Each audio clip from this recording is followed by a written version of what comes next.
Let's start.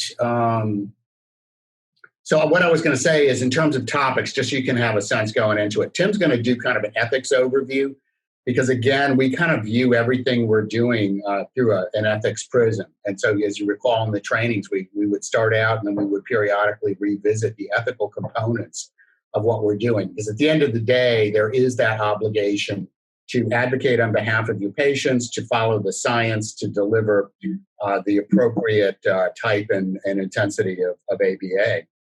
And so there is an ethical dimension to the struggles that we're facing now. Ethics don't go away in an emergency. In fact, I mean, arguably, that's the time when ethics are tested most and when you have to most step up.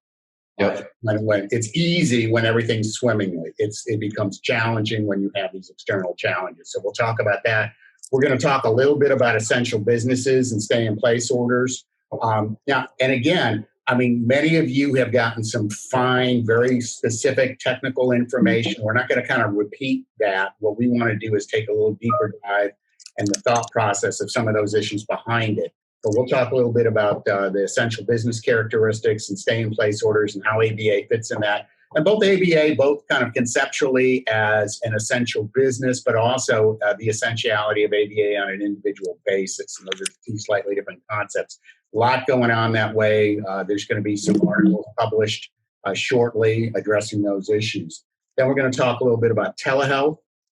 And this kind of harks back to what Tim was mentioning, is we really think that telehealth has offered tremendous challenges and opportunities. And I think we will see telehealth used in ways that it had not been used previously and probably we would not have been able to use but for this emergency. So this is an opportunity to figure out some stuff with telehealth and some other delivery vehicles. Then we're going to talk about ABA providers as healthcare providers under the Emergency Paid Sick Leave and Emergency Family and Medical Leave Act, and the various kind of exemptions and considerations that go into play for that leave, including small business exemption and just when you can claim this leave, et cetera. We're going to talk a little bit about school-based ABA, because this is kind of a fascinating area right now for those who, have been receiving their ABA in a school context. All of a sudden, schools are closed, right? And so then query all the different aspects of that.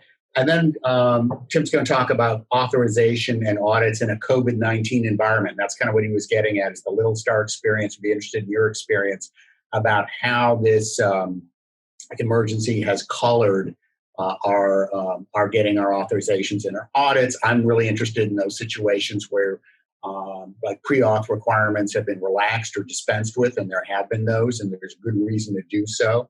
And then we're just going to kind of wind up with some questions about the practice opening, just maintaining your practice or reopening your practice, PPE questions and beyond, all of the stuff that we now have to deal with that we're going to still have to deal with for some time. Social distancing is not going anywhere immediately.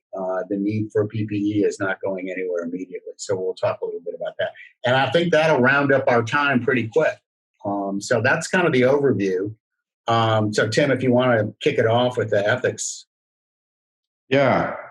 The like you said, I mean, I think this situations like this really test ethics. They test your values, and it's can really challenge a lot of aspects of leadership. And so, I continue to be really impressed with looking to the code as for some guidance, and looking to the BACB's ethical compliance code as an area just to kind of see, is there some suggestions, some guidance, some parameters that you need to operate within.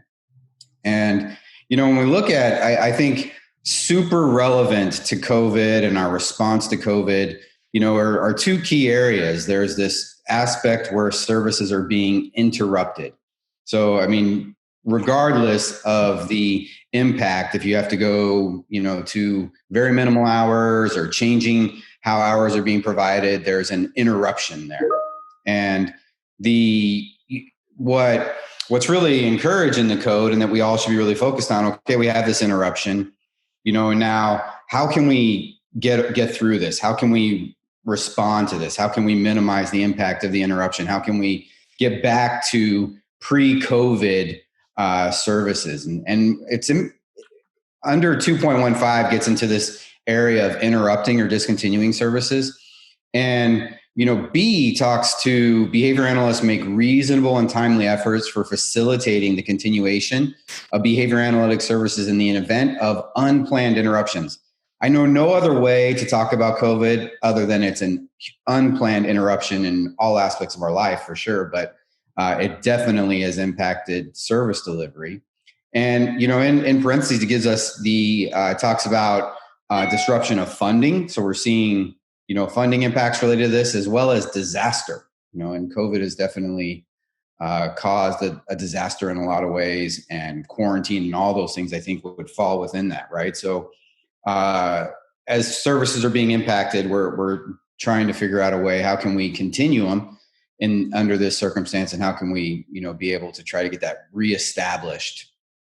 There's also the other thing to be thinking about is, if regardless of how you responded, and we'll talk through some of the different language and guidance and things that have come up to help and, complicate in ways, how you're making decisions about how to pursue.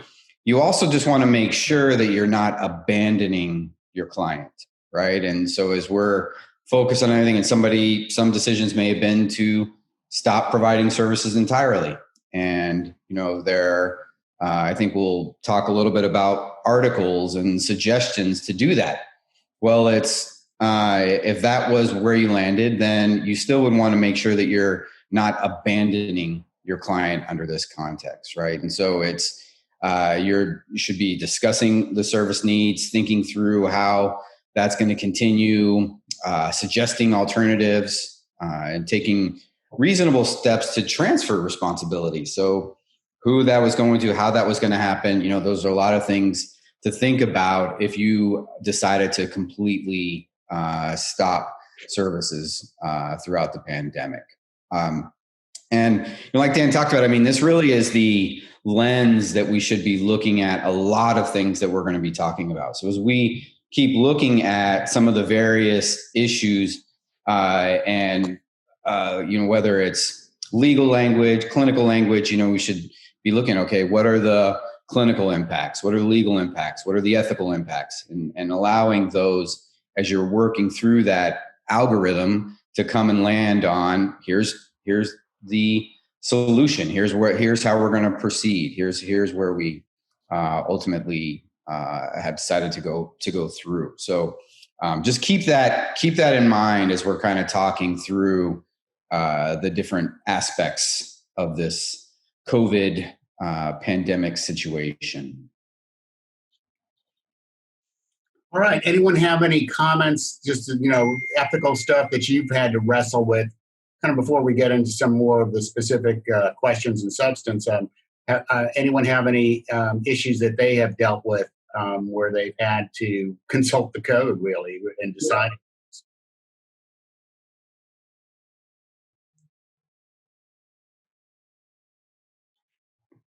Oh, man. I'm trying to get some product placement. It hardly shows up. My special autism legal resource center moment. I wanted to have it shown where my picture with Mike Tyson. I was hoping to have it readily. Hold it. Visible. Hang on. Of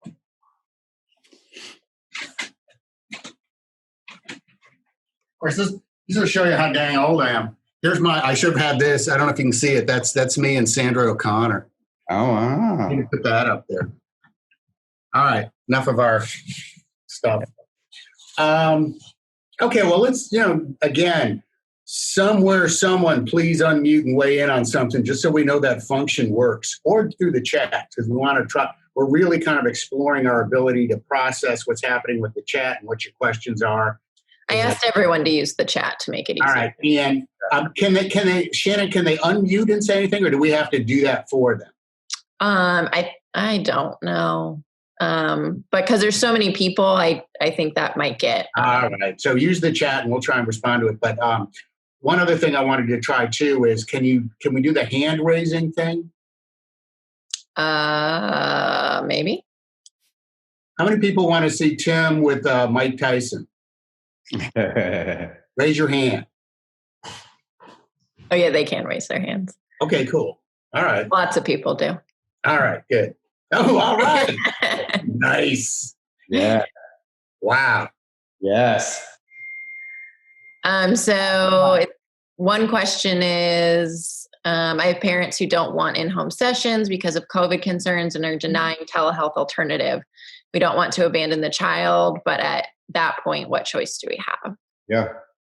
Yeah. And so as we're looking through this, right, I mean, are you going to go through the steps to see how you can reestablish services? Are you, talking through the different options? Are you, if you're having to go to zero, what are pre-termination process related to that, the sharing of reports, what are the alternate service providers? Those would be the, what we could highlight as here were the reasonable steps that we put in place during this situation. From an ethical perspective, that would be the approach that I would suggest and that I would be looking at just to make sure that I've continued to be compliant. And it really at any point, and it says in here, even regarding discontinuation of services, the family, anyone can say, hey, we're not comfortable, right? And that's outside of, we can't force people to continue services. So if they do, just, this is, we didn't have it documented. We're not suggesting that. We are suggesting telehealth. We are suggesting in-home services, whatever piece that we want to make sure that that's our suggestion. However, against clinical recommendations, the family has decided in regards to COVID response that they're going to discontinue services. So just having it documented. Yeah, I think so. And I think what I would say, again, just shows you how much you can kind of plumb the depths of it. What was going through my mind as you were saying that is one, make sure to explain to the parents kind of the ramifications of that decision. It's a perfectly valid decision that they're able to make, but they're entitled to make that on an informed basis. So in other words, if you believe, here are the alternatives I can give you that addresses your concerns and would prevent discontinuation of treatment. Yep. And I think would improve the situation and help your child. By all means, make sure they understand it. By all means, make sure they understand here are the potential problems. Your child is going to regress probably. I am not going to be able to, bring them back up. I may never actually, depending on the circumstance, be able to bring them up to where they would have been but for this, if that's the case. And again, you have to caveat. There's nothing necessarily. It's a science, but it's not exact. I mean, it depends on the child. But give them all the information possible so they can make this informed consent. And I would just think about down the road. Okay, at some point they're probably going to want to have therapy again. Mm-hmm. Having made this decision, what can I do to ensure the best likelihood of some continuity of treatment?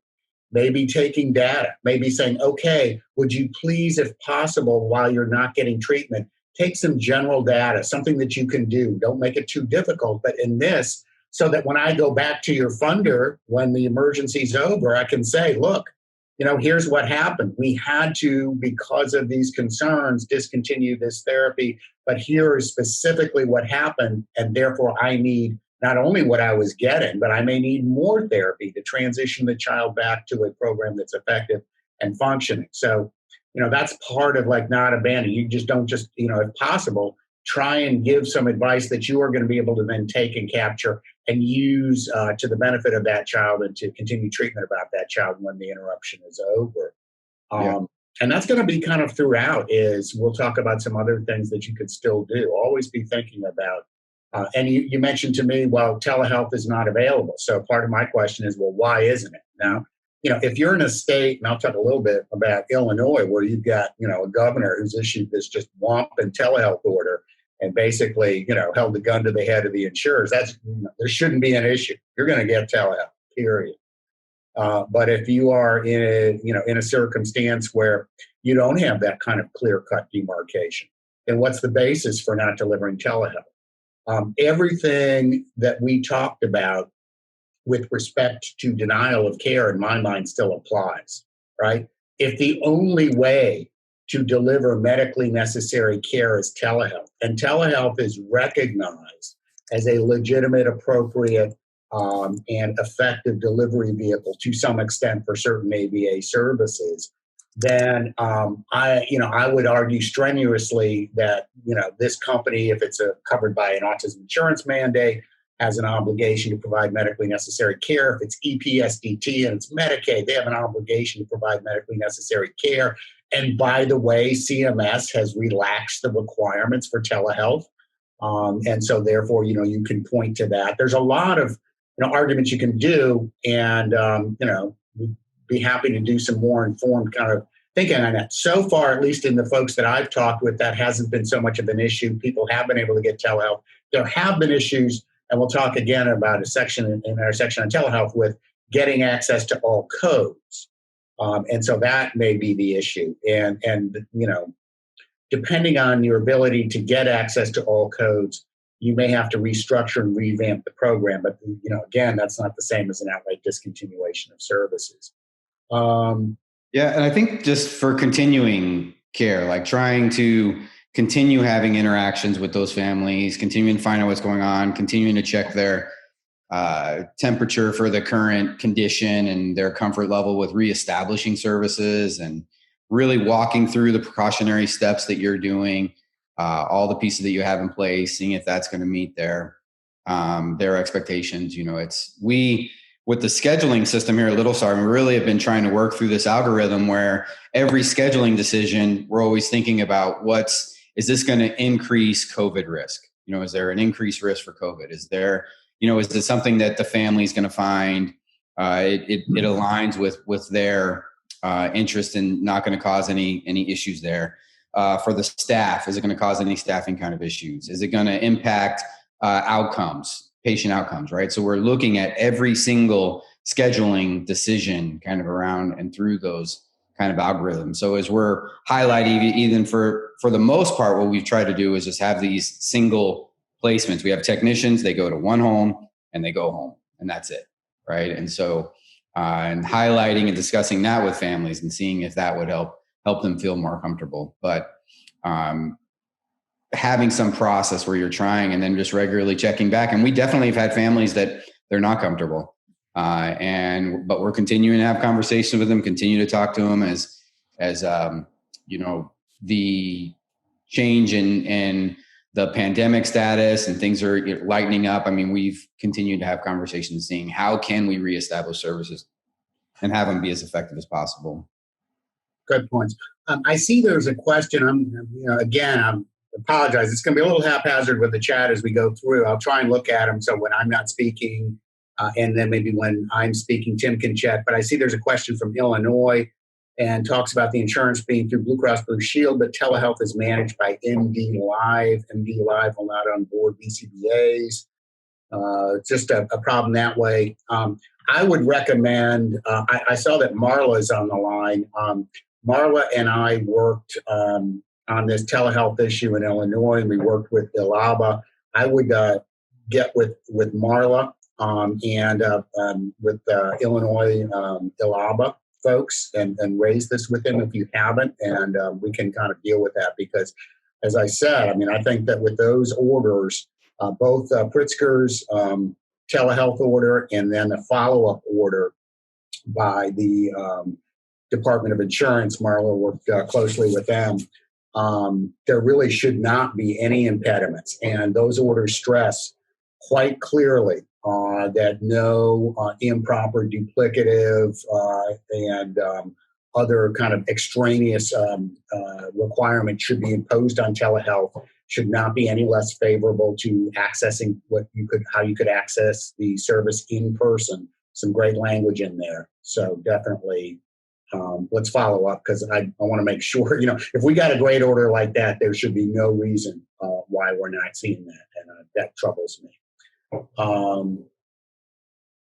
Okay, and so Jennifer was saying they've relaxed that requirement in Texas. Again, the Blue Cross Blue Shield entity, Healthcare Service Corporation, is in multiple states, including Illinois, Texas, New Mexico, a couple of others. And so, if you see any progress in any state, I would use that back in the state that you're in, and don't hesitate to point that out. So let's kind of leverage those states' requirements with each other so that we can make sure this doesn't happen. And again, all of this stuff in my mind, this is all kind of, can and should be raised on an emergency basis, right? Because we're in an emergency environment right now. People do not have time. If the only way that someone's getting access to medically necessary care is telehealth, there cannot be a disruption in that. I think that that's an emergency situation. Dan, I think we should move on if we're going to get everything in. Yeah, we talk fast. So next thing is we're going to talk a little bit again about, this was the main point. So this was kind of the overarching thing that what happens now will affect the profession and your practice for years to come. I cannot emphasize that enough. Good and bad. We have an opportunity now to experiment with kinds of delivery vehicles and data capture and asynchronous telehealth and telehealth used potentially for direct care sessions, 97153 sessions, and really to determine where can we best use these new techniques and abilities. And so let's use that opportunity. Let's get that data. And I don't think, and I thought of this, and then I was really gratified to find the articles with essentially this title. The stuff that is happening with telehealth is not going to go away after this emergency. Right? Once the genie's out of the bottle, once that happens, you can't put it back. We are going to have that to some extent going forward, as informed by the experience and what happens. And that's the other thing is, as we'll talk about, if you do not believe that ABA is an essential service, if you believe that this is not critical to go forward with and to figure out how to do it, then don't be surprised if the funders take you up on that. All right. If you think that I can deliver the same kind of care through parent training, through telehealth, don't be surprised if after this is over, you get a lot of pushback saying, well, basically, this is a telehealth issue. You can have this handled with, it's a parent training issue. Have this handled totally appropriately with parent input. And so I'm not going to authorize all these direct service hours. I'll give you some more parent training. Keep on going. Looks good. I know everything you're doing is going to come back, both good and bad, and we'll kind of elaborate on that. But always have that in mind as you're making decisions, is the big picture of what this means. And it's not only what it means for your individual practice, that'll be huge for that, because you're the one that's going to have to respond to the particular things that you've done or have not done. But with enough people making these decisions, it kind of goes back to our point that we always make in our trainings. The standard of care for ABA is being set as we speak. And the question is not, is it going to get set, but who's going to set it and how is it going to be set? And if you're not in there fighting for the appropriate standard of care in accordance with the science and with the individualized needs of your clients, then, it's going to go away. And it's the same thing now with this additional pressure with COVID-19, is you still got to treat this as the important care it is. And really, I think you should start, hopefully it's going to help some people who really are now starting to understand, kind of the boat that the parents are in often is, if you say, well, this isn't this critical or that, the parent sought out ABA treatment, which is not an easy thing to do as a family. There's a lot of family demands, on this to make sure this happens and it happens correctly. And they did it for a reason. They did it because not only they were concerned about their individual child and the child's future and what would happen, but they were concerned about the effect of all of those issues on the family. All right. And all those pressures on the family, all of those needs to try and manage the family and address the needs of other siblings, and at the same point, kind of deal with the behaviors of this child, those don't go away during COVID-19. They get magnified. And they're even more pressing if any kind of treatment is withdrawn. So it's really an opportunity that I think to kind of get a better sense of here's what these parents are facing. And I now understand the role this therapy played and plays in their lives. Tim, you have any other kind of comments on the overall? Yeah, I think the necessity part of medical necessity is really also being challenged, and whether, the intensity that we've suggested and recommended and all those pieces are really going to come under scrutiny. So if suddenly, you're saying, oh, I guess, services aren't really needed or aren't really warranted or, aren't medically necessary. And you'll see even some language and things that have gone out around, that's really getting at whether or not, one, we're essential. And I feel like there's been a lot of support that we're essential. And two, the necessity part, of medical necessity is something that a lot of our actions and a lot of things that we're doing now, we need to make sure are supporting that. There's a discussion about Optum and what's happening with that. I'm just reading very quickly. I mean, my overall thing is, look, if there's anyone who has been delivering telehealth and they're, pursuant to some bulletin or provider bulletin or whatever, and that's expiring, nothing in the COVID-19 environment has changed. So if there's any implication that this is going to go away, that they're not going to do telehealth or anything, I would be picking up the phone immediately, talking with your state regulators, because this is the time, the one time, maybe perhaps, that your regulators are definitely in a position to act, right? They are motivated to act. The government is engaged. The governor's offices are engaged. The DOIs are engaged. They have more authority now than they ever will because of this telehealth nature and the telehealth environment. And so I just think, you are in the best position now to engage those regulators and get them to act and put pressure on insurers if they do anything that's going to undermine it, particularly when you've got the track record that they have been doing it. Nothing has changed, in any state at this point that would allow to back off that, as far as I'm concerned. I mean, we've got a few states now that are starting to open up. But do that. And then the only question becomes, it's kind of going to be state by state about how that engagement goes about. Like, so if you're in a state that has a, existing coalition of providers, like, for example, in Indiana, where you have InPEAT or MassCap, then, that's probably the vehicle that I would use. If you are in a state where you've got an active ABAI chapter and as a public policy group, that may be a good vehicle. But either way, whether it's even just your individual complaint, I think that they will act on that because of the nature of this. All right. So let's talk a little bit about essential service orders. Let me just check. So I just want to let you think about our end time. We started at 1, and so we are going till, essentially 3 o'clock, right? It's at least till 10 minutes till 3. That's isn't that right? Or am I not doing my math right? It'll be 120 minutes, and we're doing 110. Okay. You guys didn't really start talking till like 1:15, so. All right, so let's. Why don't folks? Can you bear with us? Tim, if we go to 3, we're covered? Oop, Tim, you're muted. No. He's muted himself. I got a hold of it. There you go. Oh, yeah. It said the host muted me. I'm sorry. I didn't mean to.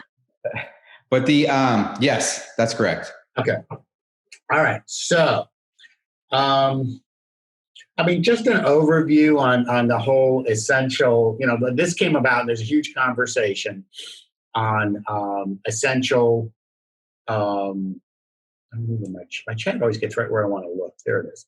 Essential businesses and stay-in-place orders. Basically, across the country, we have these stay-in-place orders. They started, the first ones I were aware of were in San Francisco and that area. But then, spread, and California has, broad ones. And even South Carolina, my goodness, has a stay-in-place order. The question was, they typically want people to stay and shelter in place, sometimes referred to as shelter in place orders, not go out except for essential reasons, typically like, to go to the grocery store to take care of some, healthcare visit, whatever. And that gave rise to, okay, are we an essential business? So should we continue operations? Are we able to continue operations? The way these orders are written vary, kind of from state to state, but basically in talking with folks nationally and kind of early on, we did not identify any where we thought this says that ABA providers are not an essential business for that purpose. So in other words, the ABA could continue. If anyone has any order that they have concluded to the contrary, or have been told to the contrary, please throw it up there in the chat so we can take a look at that. But the overall thing that we were getting was that,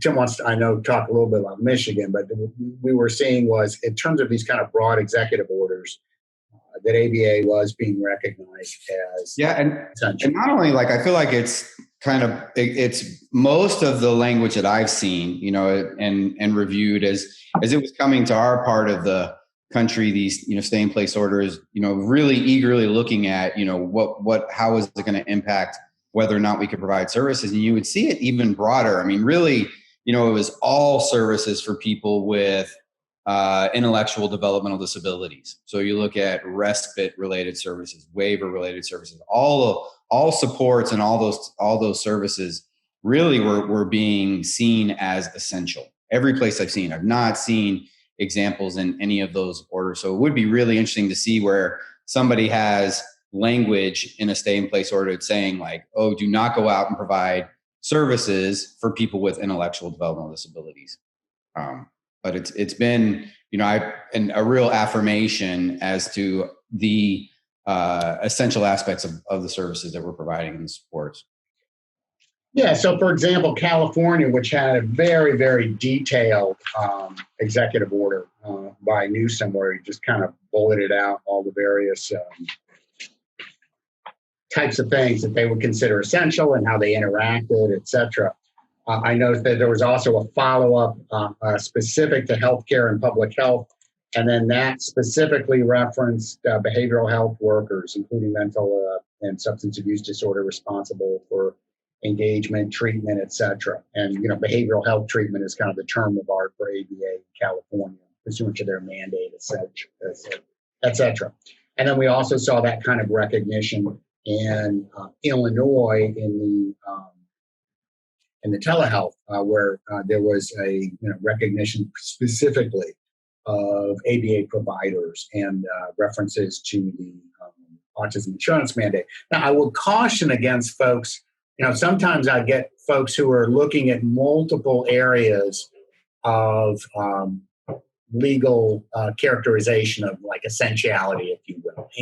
And you really have to ask, essential for what purpose, right? So in other words, when you're talking about, are we essential, then, are you referring to your stay-at-home order? Are you referring to something else? You want to make sure that you are, putting it with the right one, because it doesn't always translate. But that said, remember, just like we did when we analyzed an autism insurance mandate or whatever, if the policies that are present would be the same in the legal context, the same kind of an order, then you can, I think, point to, we are specifically, carved out as referencing as necessary for us to continue to be able to provide service during the COVID-19 emergency. If that's part and parcel of the particular issue you're looking at, I think you can make that argument and use that in another context where that's the issue. Are you, an essential as a healthcare worker? So just with that caution. And so, as I said, California, Tim mentioned that, he's been happy to see that recognition. Illinois has a, stay in place order where, again, they've talked broadly about healthcare workers. Let me pull that up. Yes, healthcare and public health operations shall be construed broadly to avoid any impacts to the delivery of healthcare. So there's just been a recognition, I think, throughout that we don't want to impinge with these stay-in-place orders on necessary health care. And not only health care that is essential for fighting COVID-19. There's no question that that should continue unimpeded. But the healthcare, I mean, it's so interrelated that I think it would be very difficult to take a piece of healthcare that is part of the puzzle and say, well, but not that. I mean, and I'm setting aside if there's purely a cosmetic elective surgery that you can do anytime, et cetera, that's different. That's a different circumstance. But for ongoing treatment, and we talked about this with reference, I think, to healthcare provider, and that is a term of art in some of the statutory measures that have been put in place. But if ABA providers, if ABA is not provided to a child, then this is going to up the chances potentially in certain cases that child may be at a much more increased risk to make a trip to the emergency room, to therefore expose themselves or others. They will not be able to remain at home and shelter in place to the same extent. There's all kinds of implications for withdrawing therapy, not only on the very things that were involved with that child's case to begin with, but also on the whole COVID-19 issue, right? Emergency responders having to now deal with this child. Mm-hmm. Tim, you raised a whole bunch of things that I hadn't even considered.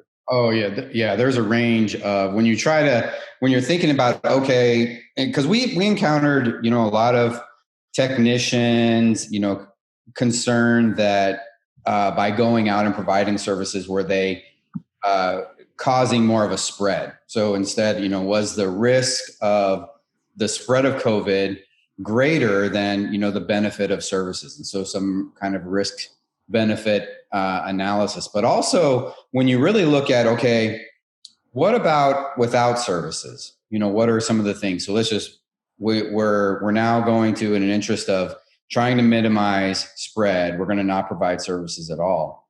Well, what happens under that context? And what are some of the probabilities at that point? Now we could see an increase in problem behavior, an increase in self-injurious behavior, an increase in elopement, increase in a whole range of other kind of risks that now require getting some type of response from someone, right? The family, it gets out of control where the family can't, they no longer have the ABA supports. Who do they go to? Who do you turn to then? And we know of situations in Indiana where the family, an ABA provider would close, and because of risk for COVID exposure, and we're kind of stopping services, and families were showing up at the emergency room. And emergency room, they were saying, we can't help you, so, and then you have police response. Now we have all of these interactions, and potentially now you have more COVID exposure risk. And what you're trying to mitigate, through not providing supports and therapy. So it's a piece to that we really have looked at and been able to explore. And again, that's why, how can we provide services in a way that's fairly safe and trying to minimize COVID? And those are great points. And just keep that in mind as you look at certain things. I'll just go ahead and jump ahead a little bit. We'll revisit it if we get to this in the outline. But one of the considerations in emergency family medical leave and emergency sick leave is that keys off of language in the Family Medical Leave Act that defines a healthcare provider.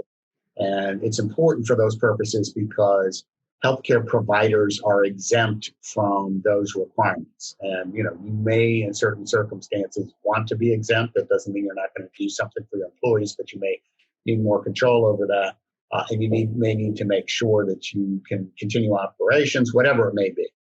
But in terms of defining that exemption, healthcare providers are broadly defined in the regulations that were issued by the Department of Labor.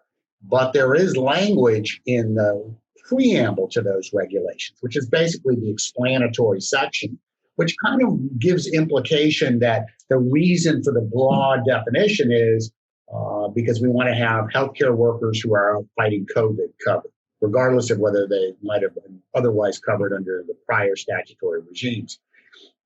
And so, when we first saw that, we were like, well, kind of legally, you look to the text. And if the text is broad enough to make clear that you're covered, you're covered. But the second issue is if you do look to the intent behind it, does that intent preclude ABA providers from being covered as healthcare providers within that preamble language and intent? And I think arguably it really doesn't, because it would be too narrow to look at simply the providers who are actually dealing with the COVID-19 patient as being sufficient to deal with the COVID-19 emergency, right, and all of the ramifications. And when you look at what ABA providers do and what those cases often entail, you certainly see their importance to the overall COVID-19 effort. And I think that's what Tim was kind of pointing at.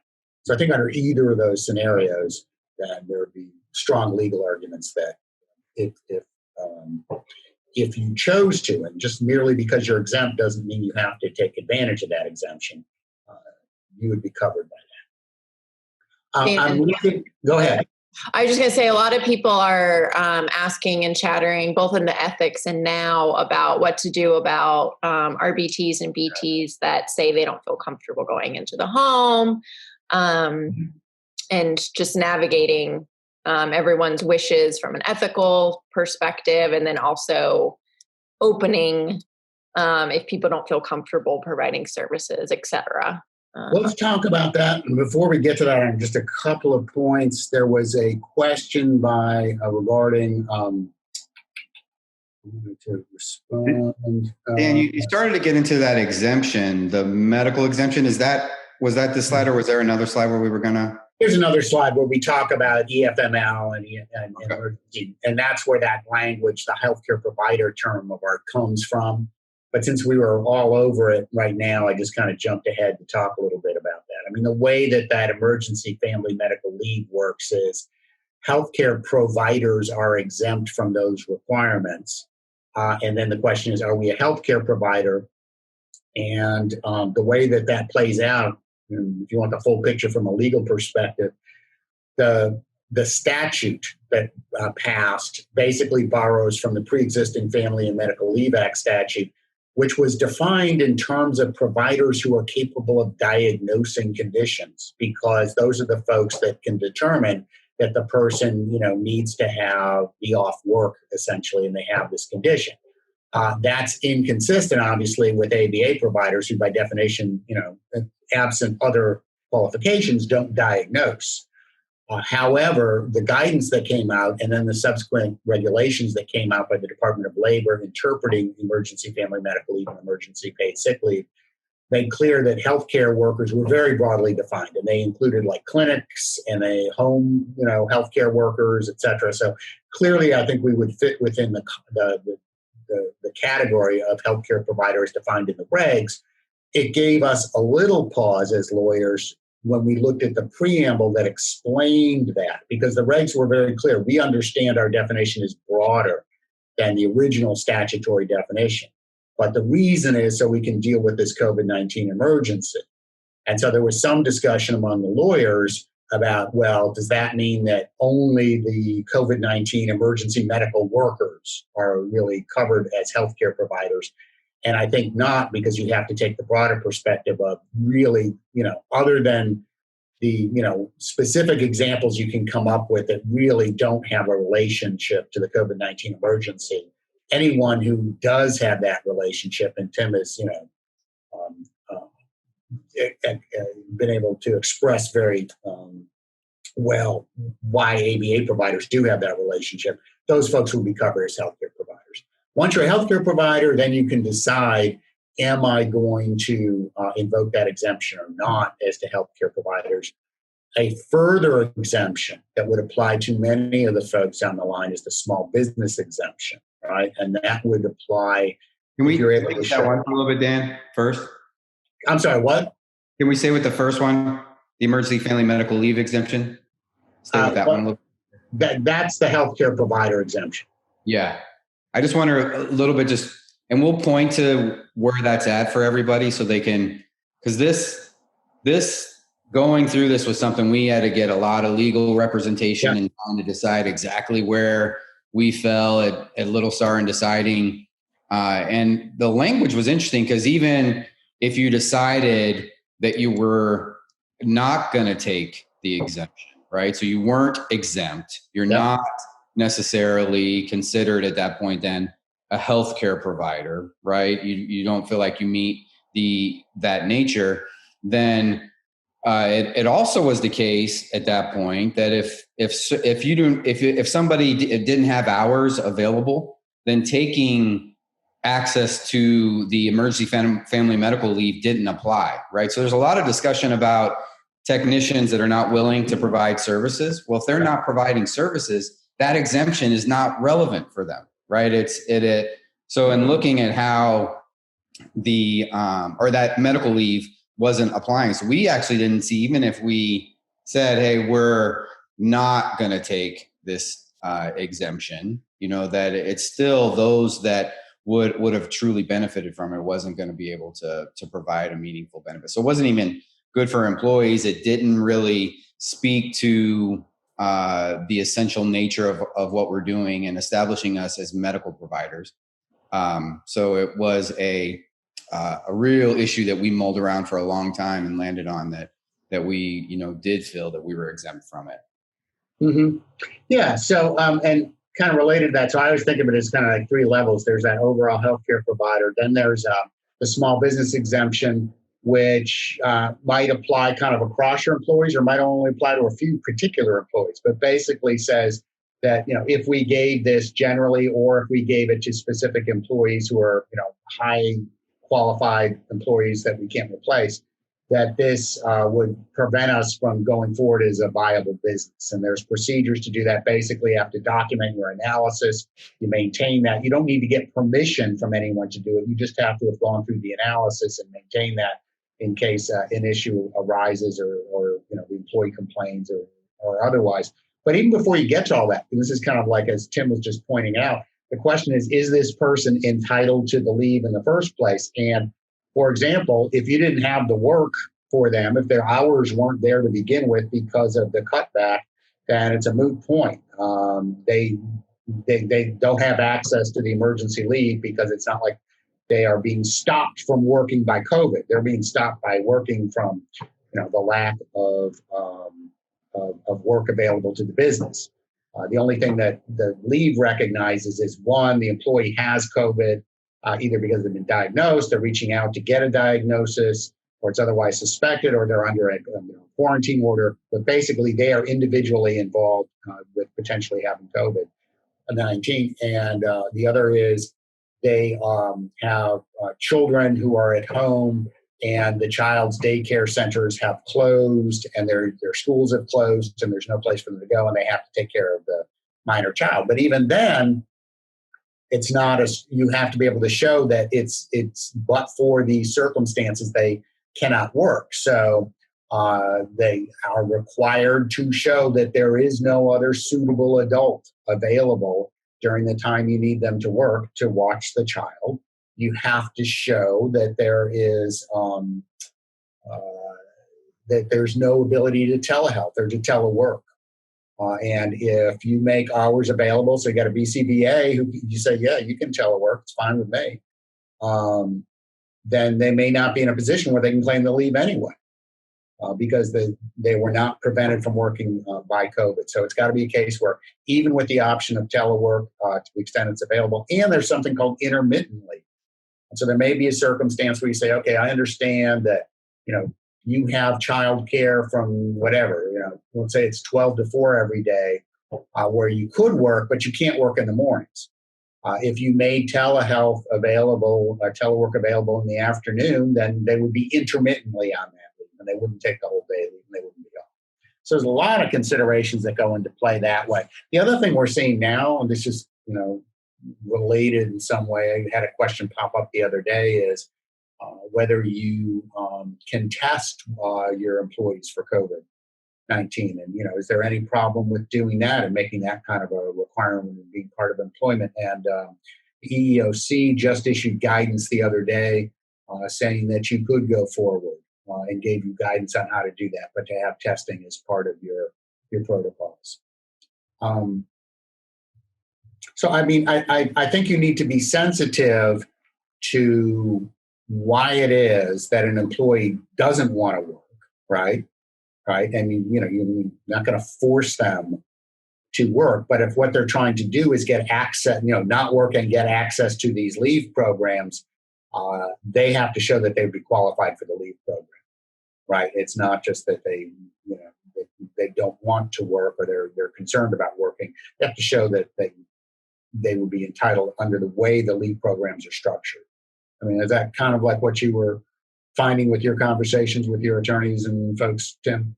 Yeah. I mean, it definitely, and the thing that really steered me in talking to the attorney is, they were indicating, is there a plan for us to close and stop providing services during?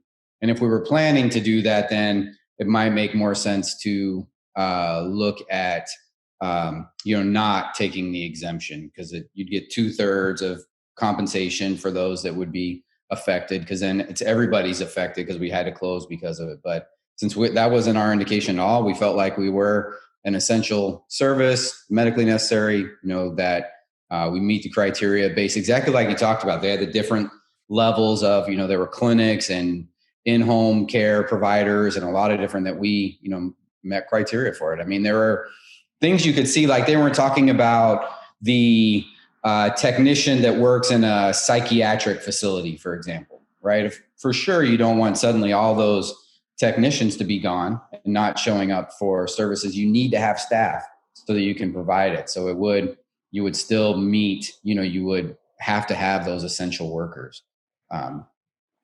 So I think that this goes in relation to a bigger picture that we kind of wanted to get at with essential business and stay in place orders, is the whole concept of, right, so we think under these orders that legally you would be considered to be an essential business and able to stay open. I mean, there was some issue that Tim had raised about Department of, I think it was Health Interpretation in Michigan, that seemed to be pushing back too much on that, which was raising concerns. But other than that, I think broadly speaking, there's been that recognition. There's still a further question, kind of, that's as much a question among the profession as it is kind of legally, what's our place under these stay-in-place orders? Should we consider, ethically, like, should we be open, should we be closed, et cetera? And that's kind of where we kind of looked at this. And there's going to be some articles coming out. Some of you may already know about, is it Tim Cox? Cox and Broadhead are coming out with an article where they're arguing against a blanket interpretation that in-person ABA for all patients should continue, which is probably unexceptionable in terms of talking to blanket anything for the folks that we deal with. But then kind of went on to say that the delivery of services should really, in most cases, not go forward, et cetera. And that caused a lot of concerns. Yeah. And there are going to be some responses to that article. Colombo, Wallace, and Taylor coming out with a response. So I know like it was like a pre-draft that was disseminated. I mean, was that disseminated out to everybody, as far as that Cox paper? Not that I know of, and that's another thing. Like someone said, "Oh, is this being recorded?" I mean, I hope I'm not breaching anything. I think I checked and said, like, this isn't like, and I'm not going into specifics. I mean, I think it's known that this stuff is in the works. Linda LeBlanc has worked on a response as well with Joy Pollard, and actually Lori has been involved with that as well. But so it's just really raising this dialogue of, look, we have to actually consider this stuff on an individualized basis. I mean, I think everyone here, I think, is probably, hopefully, of the mindset that what I'm doing is essential, and this treatment is essential for this child. And so when I'm faced with these circumstances, the question should not be, is ABA essential, but how do I continue to deliver ABA to the best of my ability? Mm-hmm. And it's all going to be kind of individualized risk management, et cetera, right? I'm not saying that you just blithely go and insist I have to continue to do 40 hours a week and get these kids in this clinic or go to the home necessarily and do that. You have to look on an individualized basis. What are the risks of that? How have I worked to mitigate those risks? How have I worked to make sure there's informed consent to the risks that do exist? All of that really does need to kind of take place on an individualized basis in the context of I have a medical service that, potentially if this child, it's ongoing treatment, it's going to have long-term effects if it's stopped. How do I continue it as best I can, weighing all the considerations? I know in some of the stay in place orders, there was a designation of elective, elective surgeries, elective, and they were saying those should stop, right? You know what I mean? Right. But it didn't say anything along the lines of, so I'm just curious as to where the categorization would be. Like, what are we, so if you're saying, if we say ABA is medically necessary, but it shouldn't be happening at this time, how would we categorize that, right? It's like a necessary service that's non-crit, like I'm not quite sure how that gets categorized so the only thing it could be is like, oh, this must be an elective. These 40 hours of therapy per week must be elective hours, right? They're just a good thing to do. You know what I mean? I can't wrap my head around how do we categorize what we're doing then in such a way that, and it's where it would be that we shouldn't be providing those services because it's now they're medically necessary at this intensity. This individual requires that level of support, but we shouldn't provide those services. And this is long term. I mean, this is going to be going on for some time. So it's not like you say, there's some huge emergency. We all got, like, I don't know, after 9/11 when we shut down the airlines, for a week or whatever it was. Nobody's going to fly for the next week. It's vastly different than says no one flies for the next 2 months. It's a fundamentally different consideration at that point. And where we are more in the 2 months, 3 months, you are talking about a long-term disruption of care if you just basically say we're just going to terminate it.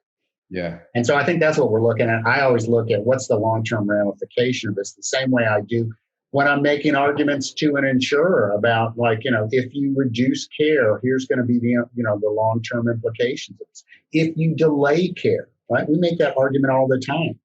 This is an improper pre-authorization requirement. It violates mental health parity. It violates the state mandate, because what happens, and this is where we bring the clinical in, if this child goes without treatment for this length of time, what's going to happen? These symptoms are going to become more ingrained. They're going to be more fixed. They're more difficult to treat. They may or may not be resolved. And then I would look at it from a medical perspective. I'm undergoing, I just had knee surgery or something. I'm undergoing physical therapy. I can't say, I'll get to that physical therapy 6 months from now. It's no good then. Yep. Right? It's worthless at that point. I'm now hopelessly compromised, and I will never have range of motion in my leg because I didn't get the timely treatment. Those are considerations I think we have to look at. And so I'm hoping that as we look at this, that folks have that kind of nuanced impression, and also take that position. One, I need to do right by my clients. I have those ethical considerations. And two, as we say, if you take the position that no, this is kind of elective, it's closer to the elective stage of things in terms of weighing its importance, don't be surprised when that's the way it's valued going forward after the COVID emergency is done. Absolutely. I think if I'm a payer, I'm suddenly going, wait a minute, we don't really need to have these. Like, you don't really need this level of service. Like, it's what's going on here? And like you said earlier, like so it can be at this lower intensity. It can only be delivered in this way. Like, we don't need to have technicians. We don't, so it's, there's a lot of risk as to what exactly is the critical aspect of our service, et cetera. Okay. I'm going to take a fast look at the chat. Yeah, lots of communication around the technician part, and and I know everybody has struggled with that, and I know it is a challenge for technicians for sure. Like, you're going out, you feel like there's a lot of risk, just like when we're all going to the grocery store or anything right now. We're trying to do whatever we can to minimize it, and I think really getting a sense. One thing that we've done is just increased communication. Communication is always wonderful, but we've been using Teams and, doing these regular interviews. I interviewed a local physician and did a 10-minute kind of conversation with them around, what are some of the risks? How do we mitigate risk? What are the things that you could do? And it's really tricky for us because ABA therapy is not something you can do at a social distance. It's typically, we're real close. You typically do not want to wear the protective, the mask, et cetera. And, because of, just the nature of different things that we're doing. So it's there are tricky pieces to that, but there are lots of things you can control. You can't control how often you wash your hands. I learned, I don't know if you guys already knew this, but it was surprising to me that hand sanitizer is not really as effective as just washing with good soap and water. Like the main thing that's needed is dilution, right? And not the 70% alcohol. Like it's just being diluted, and it's the COVID has a soft shell. It breaks up really easily, so just getting it washed and diluting, and so just getting aspects of interacting with everybody else during an in-home session, like all of that can be done at a social distance. There are definitely pieces where you can bring in social distance when you're interacting with coworkers. I think just really highlighting all the things you've done, like we pretty much closed all of our centers, moved everyone out of center, went to entirely in home for the most part, trying to schedule so where it's just a single technician going to a single home, not providing any backup coverage to the most part, like but the more I think you're talking to and being responsive to what are the concerns, empathy's been really ideal and trying to really kind of understand a lot of it. But it's, at the same time, we've had technicians that ultimately came down to they weren't comfortable. And, for us to be able, we have this essential service. We got to be able to provide it. If you're not comfortable doing it, not willing to do it, then, we laid off people that was the situation. And, we would, for some staff, we put them into a furlough status where we don't have available hours, but, under the furlough condition, if we needed them, we could bring them back on. And so those are people that we're trying to get hours. If somebody needs to go and they're no longer comfortable, we have this other furlough group that we can bring on. So I think there's a lot of different approaches that can be helpful with, trying to address some of the technician challenges during this COVID situation. Right. All right. And then I just noticed a couple of quick things in the chat. There's an issue about Kaiser in Denver. Like one Kaiser's covering 5-3, one's not on telehealth. Yeah, I would definitely. I would first suggest get with Dave and with Linda at Coaba because maybe able to, and I'm already doing work for Coaba on some things, so maybe able to address that collectively. But I think that is something I would take to Dora. In Colorado, in terms of the payment, the first question I would have, someone was saying that their insurers are just not paying, and then of course they can't get in touch with them, is, if you're complying and they're violating prompt payment, this is a classic time to bring that to the attention of Department of Insurance, who is responsible for enforcing the prompt payment, and as I've often said. Their contract as well, and talking to their... Yeah. You probably have some contract remedies, like you may have mandatory dispute resolution, et cetera. So pull the trigger on that and say, I want to have it. If they don't go forward with that mandatory dispute resolution, and I've actually got one of those after our call today, but if they were to not go forward with that, then they're a breach of contract. There's all kinds of ramifications that way. So you've got some contractual remedies to approach if they're not paying. I think the regulators, again, would take action on something like that. They're not having to get down into like medical necessity determinations. And I do think that people are sensitive to the fact that we need to keep businesses operating. And so anyone who's sitting on a pile of money and not paying the money they owe, and that's causing businesses to go under and to get rid of employees, that's politically a really bad position to be in. And so like when I've had a couple of payment disputes where I've been assistant providers, and, front and center in my correspondence to the general counsel on the other side is essentially in this COVID-19 emergency where we're looking at trying to make payroll and stay in operation, and you are not paying funds that are due and owing, and driving that point home, and then potentially look at, what are the consequential damages and things like that. So that's what was kind of my sense on those. Yeah, those cash flow impacts and the issues that are coming up related to business interruptions. I wonder just tracking a lot of that, because that could be pretty nice for potential suit in the future, maybe, right, Dan? If they, all of the implications, if they're not paying timely, they're not responsive, you can't get a hold of anybody, there's some serious. And I would be, and again, I just think that's the kind of thing where you're just in an environment where you're more likely to get action by regulators because the stakes are so high. And politically, everything is about maintaining businesses. And so people are going to pay attention to that even more than in the past, I think. We're doing okay. Let's move on to the next thing. We got about 40 minutes or so. Telehealth. All right. Lots of stuff going on with telehealth. We've had some great successes to some extent. I'm going to talk a little bit about CASP has issued practice parameters for telehealth.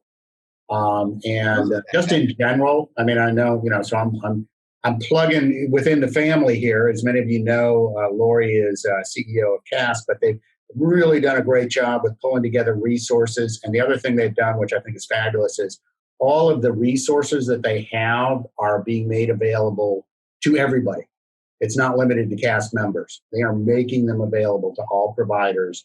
So go to the CASP website. They've got all kinds of COVID-19. So, I mentioned emergency orders and stuff. You can find compilations of that. They've gotten advice from their attorneys that's out there on various aspects. But this practice parameters that they've done, so incredibly timely, and I will say so incredibly helpful in the advocacy to be able to point to these practice parameters developed by professionals in the field that essentially is setting general standards of care for telehealth. Because part of the problem was, before then, we're trying to get telehealth. Can't tell you, many of you in rural areas know this, but I've been contacted by folks and they're in North Dakota, they're in Alaska, they're in parts of Texas, and they're saying, I cannot serve these people out in the country. Like, there is no way. I have to have telehealth. How can I get telehealth? And all of this pushback and saying, telehealth, it's experimental for ABA. We don't even know how we do it. Can't get our minds around it. Well, now, by force, essentially, we've had to deal with telehealth. And I'm going to talk a little bit about the orders themselves, but just kind of big picture. One thing that has helped immeasurably, in addition to having just the general push for telehealth being available to mitigate the COVID-19 emergency ramifications, is being able to point to professional practice parameters. So they cannot say, oh, we don't even know how we do it. It's like, I'll show you how to do it. It's right here. Okay, it's page so-and-so. And so that's just been a really invaluable resource. And if you haven't looked at them, please do so. Don't hesitate to use them for advocacy. It's been really helpful. Absolutely. Tim, you look like a whole link of resources that CAS put out that have been great, on the telehealth side. Lots of cool stuff there. Joy Pollard's done a great job. I was working with Joy on some other stuff, but she had been pushing New Mexico and had made some great progress with New Mexico Medicaid. And they were already in the process of really expanding their telehealth, so the timing was perfect. All the lessons learned that led up to that were then imported and could be used with respect to this broad pushing out. So I would say the main thing is, I think almost everywhere, and again, I'd be interested if your experience has not been this, we've seen an expansion of telehealth. I think as I mentioned, Pritzker's order in Illinois on telehealth, pull that, and you can make these resources available. But I love the fact that he went on and said that the insurer shall not impose on telehealth services utilization review requirements that are unnecessary, duplicative, or unwarranted, nor impose any treatment limitations that are more stringent than the requirements applicable to the same healthcare service when rendered in person. Man, I couldn't have drafted that better. And that's an executive order by the governor of the state. I think once you have that gun pointed at you as an insurance company, the game's over. This says, don't screw around with this. You got to do it. And so that's why I said, if anyone's having any problems with telehealth in Illinois, this is going to be your best friend. And I don't think anything's going to stand up in opposition to this. And that was, reemphasized as the DOI, who came out with a bulletin covering these same subjects and making that, those points again. And the fact that specifically the order refers to existing insurance law requirements regarding coverage of treatments based on licensure apply, such as the coverage requirements for treatment of autism spectrum disorder, which allows BCBAs in Illinois to practice. So they really were watching out, I think, for folks in Illinois and ABA practitioners. As I mentioned, Marla's on the phone. I know she was working with DLI. We were both working with LAB on this stuff, and use these things again. I mean, as we talked about with general advocacy, if you get a good order in one state, I would not hesitate to say this is what we need in our state. There's no reason why Illinois citizens should get better coverage and better medical care than someone in Indiana. And if Indiana says, well, we can't do it, then you can say, of course you can do it. They're doing it in this state that's like 3 times, 4 times, whatever the size of you, and it's working. So use that kind of laboratory of the state's approach. And I'm really curious, like even in the language where it's saying just like delivered live, and I'm always curious, and because I've been a huge proponent of telehealth for a long time. Like we've done it, we've been doing it for a long time. In our centers, we created kind of these spaces to really help facilitate it. So it's definitely something we've been doing for a long time. But I continue to be interested in, what's the difference in 97155, the clinical oversight that's provided via telehealth or via live. So when you're in the cube doing it one-to-one, I think there's, we're looking and there's a lot of questions about assessment codes. And so what really still is the difference in particular for assessment, right? If I can arrange for observation, right? And one area to look at and to continue, and I'm really pushing my team because they still are not feeling super comfortable with it, is the asynchronous telehealth, right? And that's an area that's really very interesting when it's like, you just have some recordings and recordings are being shared, evaluating recordings, attaching that, giving feedback on that, and using that as part of, a lot of the assessment activities or 97155, there's a lot of aspects of what that could be even improved upon in doing it via telehealth over, in live, I'm observing something. Oh, what exactly was that? Some other things kind of go on. I can really study and go back over and review lots of different things. I can specifically train the technician to, hey, I want you to run this program. I want you to record it for this time. I want you to do these kind of manipulations, and so even enhancing 97155 through, okay, you did that, let me demonstrate. Because what's often brought up is, oh, no, you can't jump in and directly. Well, a lot of times that's very disruptive to session. I'm jumping in now and this other person, and I'm trying to demonstrate things. Can be, so instead you can have, well, let me demonstrate in this mock context. And now I can demonstrate that's recorded, send that to the technician about, all of these pieces that could be, really enhanced potentially over. Now, the technician outside of me being in there and, hovering over them while they're demonstrating these things, they can do it under much more, they can take a lot of that in, a lot of the components. So I would continue to highlight how this is really business as usual to a degree, in regards to the type of services that are being provided, and when they're getting pushback about, in particular for the BCBA codes, I think 97153 is a different thing, and we need to, really explore 97153 a lot more. And it's something that we're forced to do as part of this pandemic is look at 97153. And I've been very, very interested in 97153 delivered via telehealth for a long time, but it was like nobody wanted to even think about it, right? Because it's like, no way, that can't be done. But I wonder, right? And now we can kind of see, can it be done? Are there certain types of programs that lead itself kind of nicely from a computer-based interface, that, certain social programming in certain ways, certain language programming in certain ways, is there an opportunity for a lot of that to be potentially done? There are other parts where it's like, no, this requires physical prompting. Well, are there strategies to kind of overcome some of that? And, that we're forced to look at now. And that's where I would, we get a lot of pushback right away. A lot of times it's very theoretical kind of pushback, but let's experiment. Let's use this as an opportunity to experiment with some of these codes and kind of see how they're implemented. But being prepared to talk through, here's how we're doing it. Here's the impact it had. Here's how this is just like live, everyday services that are being provided. And making sure in your session notes that you're highlighting,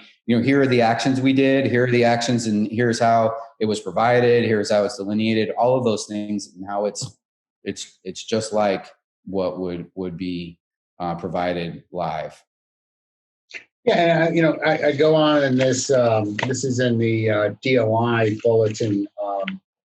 Incorporation of the Medicaid emergency will temporarily affect. The executive order will affect the reimbursement rates for telehealth service under commercial health insurance coverage through its incorporation of the Medicaid emergency rule. The rule requires in-network providers to be paid the same rate for telehealth services as for services that they deliver by traditional in-person methods. So they're basically saying, we're going to pay you the same. And I think that Tim's point is well taken. It's incumbent upon us. We're getting paid the same. Let's give them the same data in return, substantially bolster the case going forward that this needs to be paid the same, that it is valid. And I totally agree. I mean, as a lay person, I'm looking at this, but my child, for example, is always been kind of highly motivated by the computer, by screens, by interacting, and is good at that and enjoys that and is willing to attend to that for lengths of time. And like early on, I remember we used some programs like discrete trial training programs that were kind of canned programs. And so they had their limitations that you could do it, they'd be engaged, but again, it's already pre-existent. And yet I'm just thinking, man, just think about it, the added dimension that I'm running some discrete trials on the computer.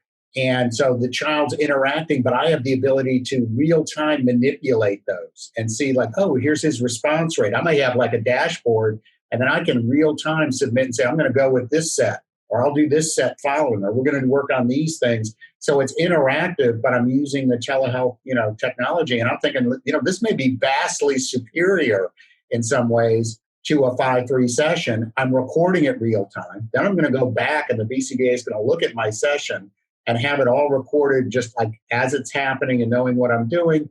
I think about I know we already have the capability, but just the asynchronous, like now to be able to show this is what it looks like at 9 at night when my child all of a sudden is tired and is having a behavioral meltdown. Mm-hmm. This is what it looks like when we're trying to sit at the dinner table and he gets this, response, and here's how it looks. And now that's part and parcel of the 5-5 that, the BCBA is used to doing this, right? I mean, even if it's a clinic program, for gosh sakes, think about this. When you go back to your clinic, don't abandon the good stuff that you got when you were forced to do it at home. Because all of a sudden I realized, I've been running this trial forever in the clinic, and I've been getting some data from at home to see generalization, but I really had to get my data directly. And I got it through, real-time and asynchronous telehealth during the COVID-19 emergency. And it really opened my eyes and caused me to revise my protocols this way. Don't abandon that. And the other thing is, like we're saying, there is this challenge, but what an opportunity to, like a forced experiment, that now you actually have the ability to capture this data that you never would have had the chance before because the telehealth never would have been authorized. Now it's authorized. Don't lose that opportunity.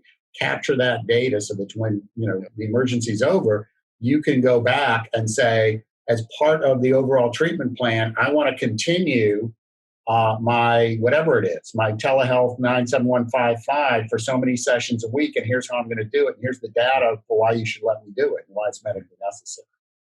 And I think, Travis brings up a great point as far as the forced nature of all of this. Like there was a sudden interruption of services. We've now had to respond and move in a completely different direction, increasing telehealth. That's an entirely different delivery. Protocols need to be revamped and entirely. The different goals and objectives that we're working on, how all that's done, should ramp up some increase in 97151 and increase in assessment time to be able to do all of that. It's also forced a piece that's been really challenging to telehealth.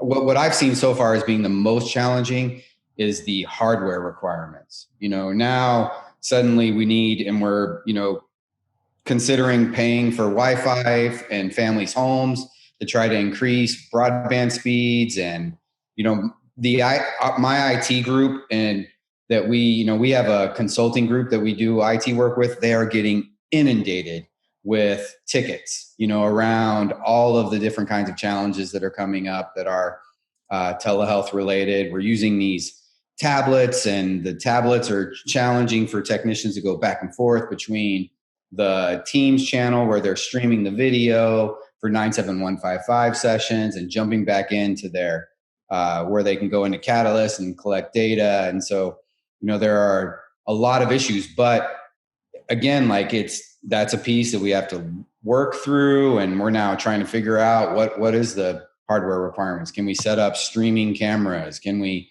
GoPro? I mean, what are the different things we need to try to explore, so that the technology is less of an issue. And so as people are, and what's really great, there's even Jennifer has a comment about Thera platform. And, so if there are other technologies that are out there, it'd be really great to disseminate to this group so that we know of other technologies that are working, other hardware that's working, knowing the HIPAA requirements they've lightened up a lot of that. And we're seeing language that, hey, we get that you guys are going to need to try some different platforms, but we've been stuck in this other issue where, HIPAA's kind of gotten a little bit lax. They're, more okay with certain things, but the payers are saying, hey, they may not be okay. They may be okay with using FaceTime, for example, but we're not. Anthem has kind of come out with some public language that, we're not okay with FaceTime.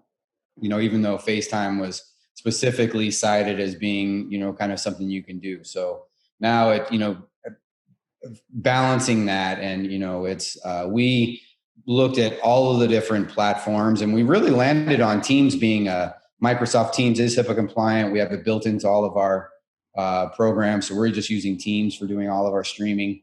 All of the communication that's going on allows for sharing of information, sharing of files through a safe kind of process. So, but there's a lot of compliance things to be looking at around telehealth. And that's where it's nice to see a lot of the guidelines, suggestions, recommendations that are out there.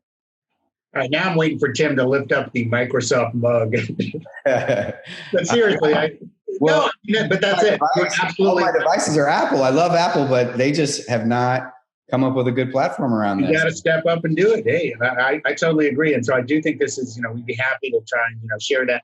I think we need to think about, Tim and I need to think about, we'll try and get engaged to the extent we can with y'all on, what we can do to help going forward and kind of what the context of this is. I know you've got a lot of different, vehicles, but we'd be happy to, I look at the questions and I want to answer each and every one of them. And obviously we're not going to get to that. So we'll make kind of brainstorm ways that we can, maybe it's another seminar that's going to be, take our normal stuff. We have our basic, and you've all had the initial introduction. So maybe what it's time for is it's the next round, and we're going to incorporate some of that into that for this kind of all-day session to work through. Because I see, for example, a question about funders not authorizing use of 97153 versus telehealth. I've got a lot of ideas on how to take that on. We should be, as I said, leveraging the experience of those who have been doing it, taking a look at the statutes to make legal arguments that if that's impeding the delivery of medically necessary care, but that's probably the first of the long thing. Yeah. You see Veronica comment there. That's fascinating to see what Veronica has posted there, right? Because it's 97155 where we see often we would get pushback from payers that, the family should just be the one doing it. Right. And now you might have telehealth where families assisting and they're saying, no, it should only be a technician doing that. You know what I mean? And pointing back to, and regardless, it really shouldn't be either. Right. It's whatever under this context, this is how we're doing it. This is how it's being provided. This is the context in which it's going. So it is interesting to see how these interpretations can go all kinds of different directions. Yeah. All right. Well, let's, so I think the takeaway from is let's use the opportunity. We're getting a lot of good information on telehealth. And the other thing that I would the kind of the other gloss I had, I wanted to share, and I can, send this out to you. I really like this order out of Alaska where the Alaska government basically said, looking for. It basically dispensed with service authorization requirements. There's no pre-auth. It basically said during the COVID-19 emergency, you do not have to get pre-authorization of services. It has to be medically necessary. And you, as always, I mean, you potentially run the risk if you deliver like babysitting and then you try and bill for it and you don't have the documentation that you were delivering care, you could get, a denial of the claim, right? But it's not requiring you to go through the pre-auth process. And why that's so important is because, here's the order. What I see, and a big challenge that providers have faced is if I'm going from an in-person clinic-based operation, comprehensive program delivering 30 or enough hours of direct care, and all of a sudden I'm having to translate that program to the home environment, my pre-existing authorization is not terribly useful, right? I may need just a whole bunch more 97155. I may need a lot more 51, and I cannot be in a circumstance, absent some program that actually works where I get a 72-hour turnaround, where I'm waiting for a service authorization, right? The emergency is going to be over by the time I get what I need right now.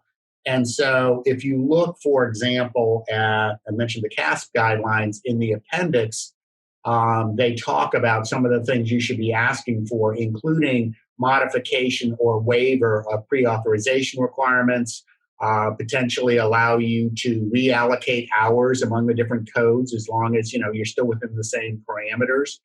But you need to have that ability to restructure your program quickly, right? And authorization requirements can often interfere with that. So I was very encouraged to see that kind of ruling coming out from Alaska saying basically we understand that and we are going to not have that be an impediment to you.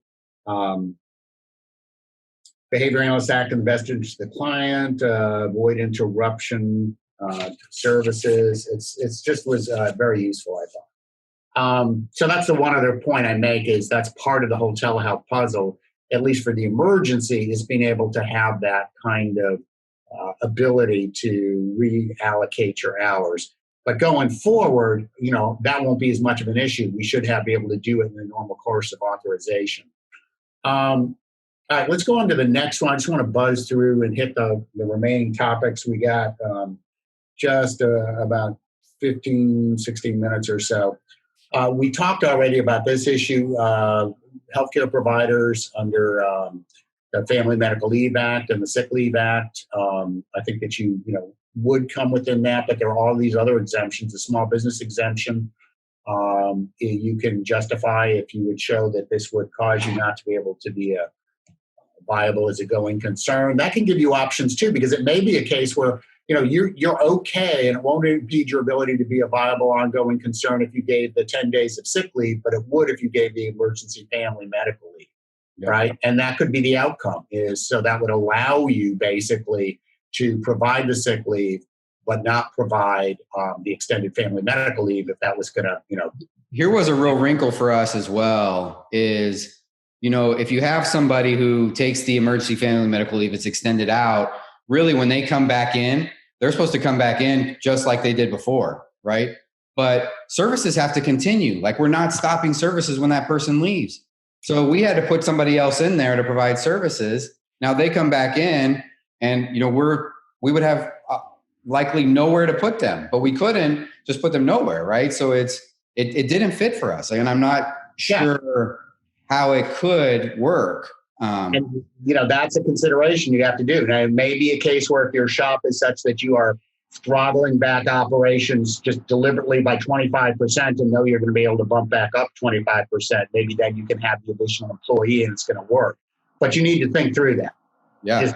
There's so many things you got to think through. All but hopefully we gave you a sense of right? Because now I got to take this person who's covering, I'm going to move them to somewhere else. And so they can go back. And now I have all this additional COVID risk. And it did not work for us not to take that exemption. Just as an aside, that just reminds me. So if any of you did the PPP, the Paycheck Protection Program loan, and it talks about having, the employees at the end of the window, same number, you've maintained employment. It doesn't have to be the same employees. Okay. If for any reason something changes or anything, You just have to make sure that you kept the same, payroll, but employees obviously can make decisions and that can change as long as you kept them. Can we go to the next slide? I just want to make sure I hit all the topics. Authorizations and audit in the COVID-19 environment. I mean, Tim, you got 5 minutes on it? I'm not sure if this is just might be unique to us, but, I think with maybe being more at home and working more remotely, suddenly those that are in audit departments now have a little more time on their hands. And so we received a kind of an increase in some audit requests that's been interesting. And so one thing that we've been doing, and again, I would encourage everybody to look at this on their own, is, letting auditors know, hey, here are all the additional COVID risk and what we're doing to mitigate that. And we've really been very clear as to, we can't have all kinds of different people coming into our centers.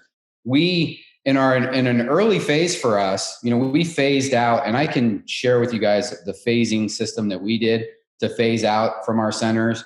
One thing that we, in a fairly early phase, if you were considered not essential to services, which is me, I'm not allowed to go into a center. Like, I don't go into a center. I'm not essential so I should not be bringing COVID risk. In fact, I made an error once. I had to report myself because I went in to get a tablet that I was sending to someone else. But because imagine now I'm bringing with me my potential COVID kind of, and that gets passed along. And, so we, in doing so we didn't want to, bring in this group of auditors. They're now coming into our centers. They have to be guided by somebody going throughout the whole thing. Like it was something that we were not, really willing to and everyone that we've discussed this with, and I'm always curious to think, because we're very straightforward. Here are all the kind of COVID risk. This is something we would recommend not doing until X time frame. And seeing still that one person like, okay, I get that there's a lot of COVID risk. We still want to go forward, and we've not encountered anyone yet that's been, really wanting to push that, and everyone's been kind of really real accommodating to that. So good. All right. Can we hit the next one? Yeah, I just thought this was interesting. We just got a couple more that we want to do, but because I've been in contact with some folks, we have all these school-based issues, working on making sure that there's ABA access in school, primarily as healthcare and under the ADA, but also, improved access to the extent it's applicable under IDA. But this just really drove home the point. I'm seeing instances where there are kids who essentially are getting their ABA through the school system, and all of a sudden those schools are closing, right? And they don't have any more ABA, and they're not doing anything to ensure, like, we're going through this elaborate breakdown of what are our ethical responsibilities, what are our professional responsibilities, how can we continue to deliver ABA, through telehealth, et cetera. Well, that's just not happening in so many instances with schools, who essentially these kids, they're going to be doing and are doing terribly, right? There's no therapy going on. And it just kind of drives home the point that school IDEA, essentially based ABA, is not the place to get behavioral health treatment, because it shows you how precarious it is. If that school closes, if they kind of shift that, all of a sudden they're not getting it. And just imagine what's going on in those homes where they don't have access to other kinds of treatment. And then I guess think about what's going to happen to these kids when they go back. There's going to be tremendous regression.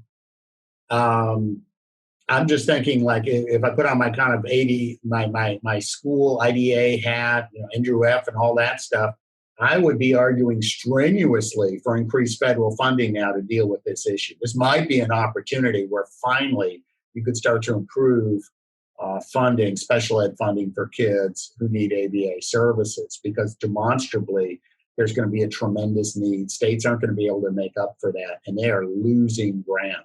But it really, I just drove home the point to me, because I teach a course at UWF, and one of my students said essentially that she is off work, forced off work. She's been laid off. She was delivering ABA in the school system, and nobody's doing it. And Tim, did you have any thoughts about this? I think the one thing that was interesting that we started to talk about a little bit the other day, and I'm pivoting a little bit, was that the idea of, well, since schools are being closed, shouldn't ABA providers be closed? And like we've suggested in every workshop, those are two distinct systems. Whatever is going on with the school system has no bearing on what we're doing. We're not an educational service, it's a medical service. So making sure, I think it's another way that it's clearly those are two distinct services. And anyway, I'm looking at the chat function. I see some folks are still able to deliver school-based. The school is covering this. That's great. I'm curious about in those areas in parts of California, Massachusetts example, where there's a strong history of good school-based ABA, if they are making up for this. But I will say, for example, there's been a lawsuit filed in Hawaii, class action lawsuit, anticipating all of the compensatory education that's going to be needed and trying to work out a system-wide way to deal with that. So I just think that it's going to be a huge issue in the school context. It's the same kind of disparity, and frankly, in some senses, one of the disparities Andrew F. was supposed to kind of try and mitigate. That was driven by the different interpretation of standards around the country, but school-based ABA is still so varying. I mean, I would say there are some parts of the country where it's working, but in the vast majority, it's not. And so this, I cannot emphasize enough. Anyone doing school-based ABA, I don't know, it's through COPA or whatever, but this is the time to be pressuring at the congressional level. You need to have financial relief, and it's, emergencies create these kind of opportunities. You need to be in there pitching and showing why it is that there needs to be some realistic federal funding, because that's, back of all the IDA stuff is special ed has never been funded at the level it was intended. And I do agree with Tim that it drives home the point of, that kids need medical health care, and it needs to be addressed. One other topic I wanted to get to, this is just kind of the broad thing for those who are staying open, for those who are thinking about reopening. The whole thing about personal protective equipment, that's not going away anytime soon. It just really struck me. This is a whole new dimension of stuff that we now have to deal with. All the telehealth stuff we've talked about, all of the precautions Tim is talking about in terms of mitigating COVID-19 risks, all the procedures that changes, and then even down to the level of masks and personal protective equipment that needs to be worn now in, requirements where we can't do social distancing. These are all new unanticipated costs, right, that are not built into current rates. So I think that rates may need adjustment. I think that just a lot of implications for how we're going to deal, access to PPE going forward. For folks like us that are dealing in comprehensive, intensive programming often where we're face-to-face a ton of time and we need to have this. It's not like the doctor's office or something that does, periodic 10-minute appointments or whatever. We need to kind of grapple with that. And what's been raised for me right now, one provider who has kids who, have either apraxia or speech issues or whatever, but a real impediment in their view to providing the kind of care that they need to provide and have provided to the kids is wearing a mask, which covers 2/3 of the behavior tech space. And they are in one of the few states that have gotten down to that level where they're actually requiring masks in a workplace environment. I mean, there are requirements for mask usage in a lot of states in public, but those typically are not going to apply down to the level of, delivering services in a home, et cetera. But there may be workplace requirements that potentially could do that. So first, they need to get clarification of how that plays out in an ABA context. And then secondly, are there solutions for that? I mean, do you have to make a showing about the importance of this? And does it have to be individualized data, or you make a general showing about mask use and ABA? Do you need to explore the kind of alternatives Tim is talking about in terms of how to use stuff at more of a distance? Do you need to look into clear masks? And I've seen, producers who, supply those kinds of things that may help with that. It just points out the issue, and I don't know if anyone else has faced this on the mask issue in particular, but just the how do we deal with this brave new environment when we reopen? I think there'll be issues about, as I said, social distancing is not going away. What do the operations look like? What do the informed consents look like?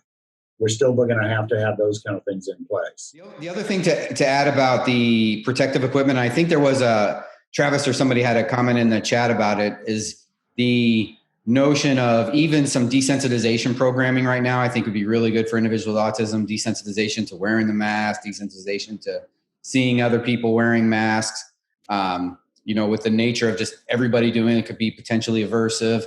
Last place you want to have to do this is when you're in the emergency room, and getting care for COVID or something. You now are having to wear the mask and you're not comfortable with that. So trying some programming around that, I think, would be a good piece as well.